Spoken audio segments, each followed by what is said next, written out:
এই বছরের স্নোবল চন্দ্রমল্লিকার ফাঁক দিয়ে কিট্টুমুখী মারছে।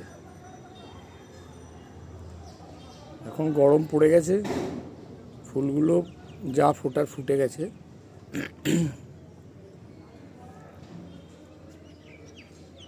এক এক জায়গায় 4-5টা করে ফুটে আছে, কয়েকটা কুড়ি এখনো ফুটতে বাকিও আছে। আস্তে আস্তে গরমে কুড়িগুলো সব পুড়ে যাচ্ছে, মনে হয় না সব কটা ফুটবে। এটা একটা অদ্ভুত, এটা একটা স্নোবল চন্দ্রমল্লিকায় অনেকগুলো হয়েছে বলে, কিন্তু এর টেক্সচারটা অন্য ধরনের, এগুলোর মতন না, এগুলো অনেক বড় বড় হয়।